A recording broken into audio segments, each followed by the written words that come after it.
They say Second Life is thriving, profitable, growing, and yet here we are, still doing customer support, onboarding, and marketing. For free. What are they doing again? So yes, the official Second Life 22nd birthday celebration was back in June. I'm late. The cake's stale, the banners are sagging, and most of the Lindens have already logged out. But hey, Second Life only turns 22 once, and we're still in the same year. So technically, I brought dessert. And before we move on like nothing happened, we need to talk about what was actually said during the birthday bash. Because some of it was interesting, some of it was baffling, and some of it, well, grab a slice. We're cutting into all of it. So, according to Linden Lab's own words, and by that I mean a series of video town halls where various Lindens appeared on screen looking mildly terrified and deeply caffeinated, Second Life is still alive, still kicking, and shockingly, still profitable. No, really. Philip Rosedale himself confirmed that the platform has been turning a profit since 2006 and hasn't stopped since, which in Metaverse years is basically the equivalent of a vampire who figured out how to live off interest instead of blood. Now this matters because it means they're not begging for investors or flirting with shady crypto schemes just to keep the servers running. No one's trying to sell you virtual land on Mars yet. They've got enough revenue to keep steering their own ship, though whether the wheel is calibrated is a different question. And let's give credit where it's due.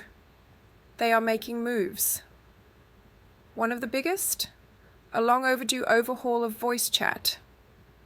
They're switching to WebRTC, which, yes, sounds like the name of a dodgy crypto token, but in this case, it means better quality sound and the ability to finally add live captions and text-to-speech.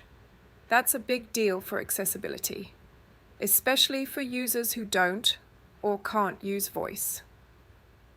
Philip sounded almost giddy when he talked about it. You could hear the hope in his voice. Like, maybe this year we'll finally be able to talk to each other in-world without it sounding like we're broadcasting from inside a tin can on fire. And then there's Project Zero. It's Linden Lab's browser-based streaming system, which, according to them, has already increased first-time logins by a factor of 10, which makes sense. Getting into Second Life has historically required a download, a viewer, 5 updates, a blood sacrifice, and a tech support friend named Dave. So, yeah, streamable Second Life. That's a win.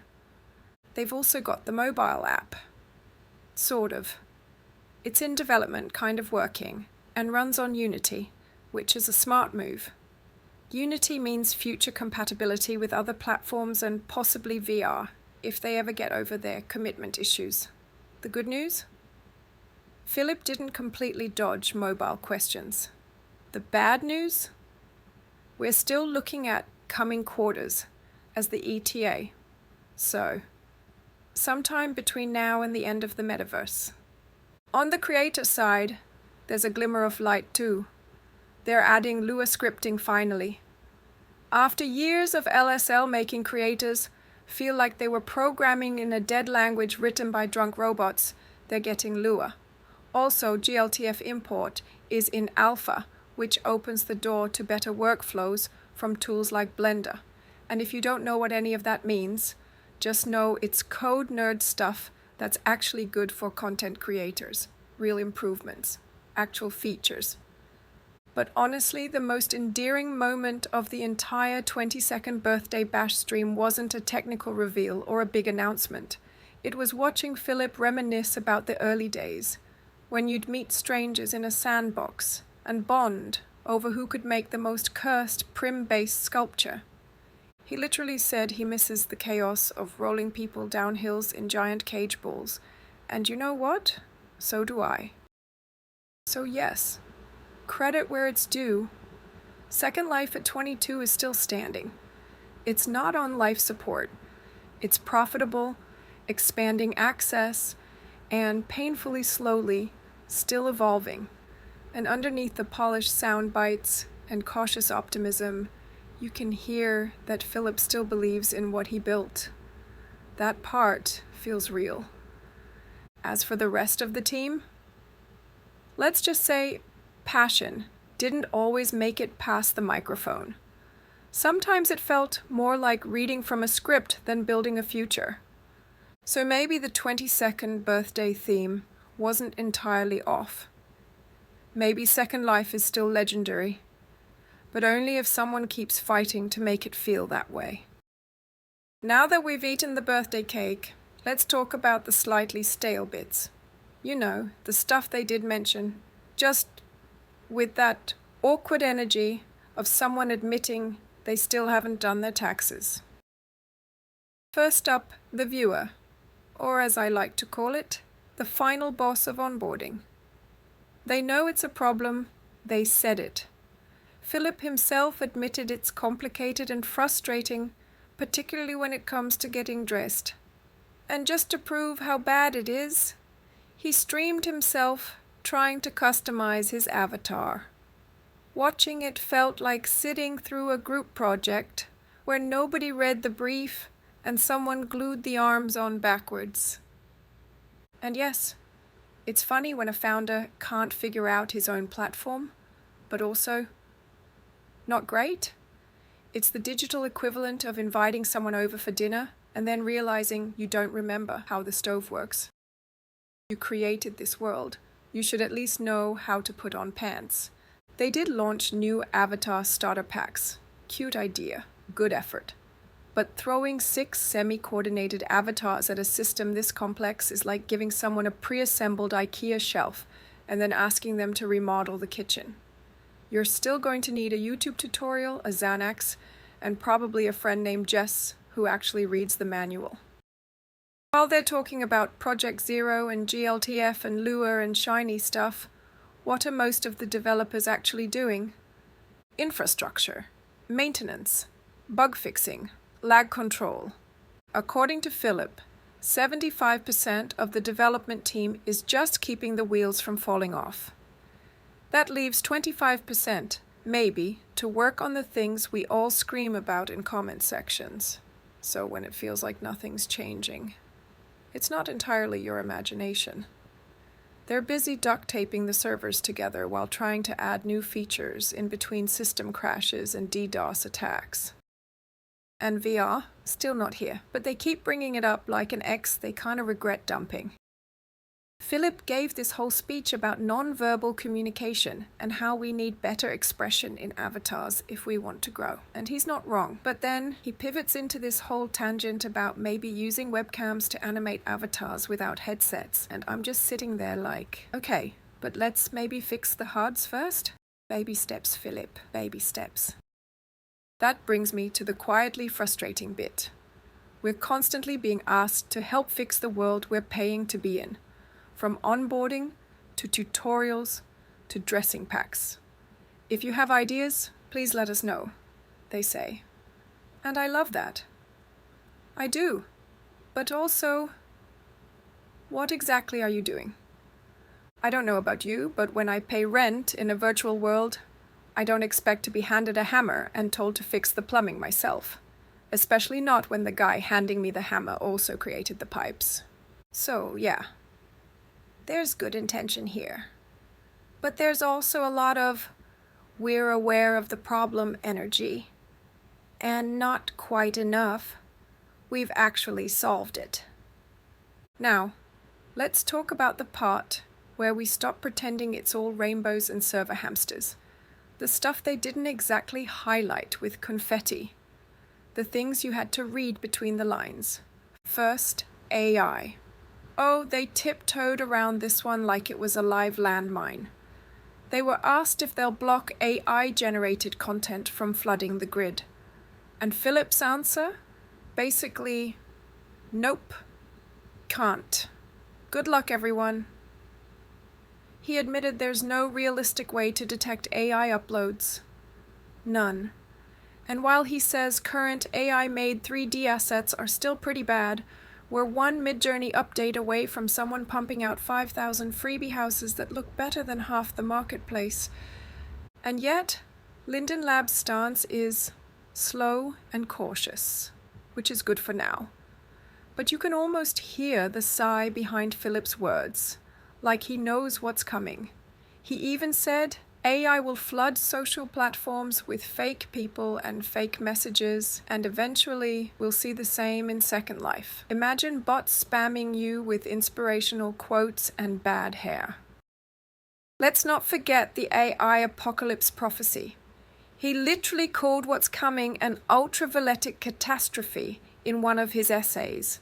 And while that sounds like a 90s sci-fi VHS you'd find in a bargain bin, the point is clear.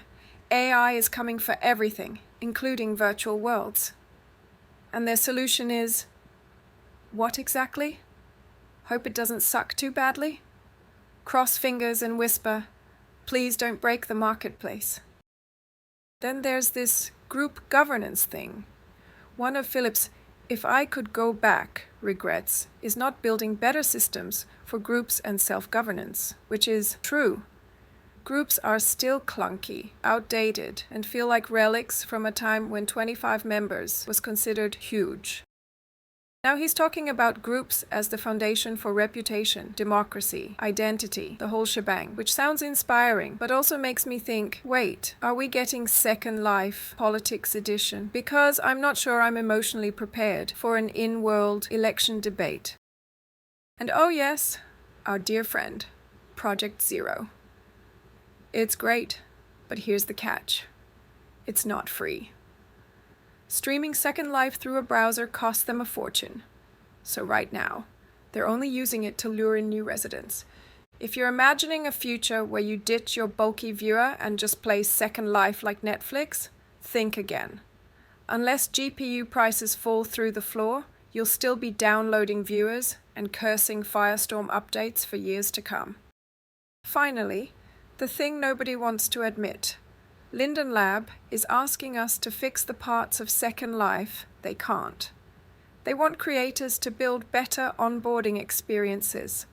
They want us to teach the newbies, entertain them, dress them, hold their hands, and maybe bake them virtual cookies. Philip even said, almost word for word, if you've got an experience that a brand new user could enjoy without training, let us know. Which is great and collaborative, and very Second Life, but also sounds suspiciously like unpaid labor. I mean, sure, I'll help you make new residents feel welcome, but maybe throw me a region discount or something? The ugly truth is this: Second Life is 22 years old, and while it's still legendary, it's also creaky in places. The tech debt is massive. The viewer is terrifying. And unless we, the community, step up yet again, the Lindens are basically saying, we're still figuring it out. Bear with us. So where is Second Life headed? Well, if you believe Linden Lab's carefully worded videos and spotlight interviews, the answer is up, forward, onward, evolution, growth. Pick your favorite inspirational poster caption. But if you've been in-world for more than 10 minutes, or, God forbid, tried to create in this mess, you know better. There's a browser version now, mobile's coming, Lua scripting, a shiny new voice system. Philip wants it to feel creative again. It all sounds very promising, very year of the comeback. But when you scratch the surface, and I mean even lightly, like with a teaspoon, you realize we've heard most of this before. The roadmap feels more like a roundabout, full of intentions, very few exits. Let's start with this supposed influx of new residents. They say they're seeing a 10x improvement in signups thanks to Project Zero and mobile access. Great. But where is the retention data? Where are the return logins? Because the last time James Wagner checked, and he actually tracks this stuff, 99% of new residents quit. They quit because onboarding is still a nightmare. So unless your idea of success is a lot of people open the door, scream and run, I wouldn't pop the champagne just yet. And Philip says he wants Second Life to feel creative again. But creative how exactly? Are we talking sandbox, community builds, or yet another round of high-poly reskinned sofas? Because the culture now is saturated with shopping events. We have more creators than consumers, and most of the so-called original mesh is just tweaked base assets anyway. Good news for my wallet. I walked through the latest Uber and bought nothing, not one thing. Meanwhile, the creators putting in the work, making original, thoughtful content, are barely visible in the chaos. The constant push to be everywhere, to give everything away at a discount, to play nice and stay quiet so you don't get frozen out of opportunities. It wears people down. You want to foster creativity? Maybe stop rewarding volume over value and start supporting the people actually shaping this world. Because the ones who truly keep this place alive aren't getting rich. It's not the mesh artist handcrafting a release for 350 lindens. It's not the scripter building niche systems that make things actually function. And it's definitely not the bloggers, who are still doing most of the platform's outreach, promotion, and community building for free. And what do we get for that effort? A pat on the head? Nope. We get thinly veiled disdain.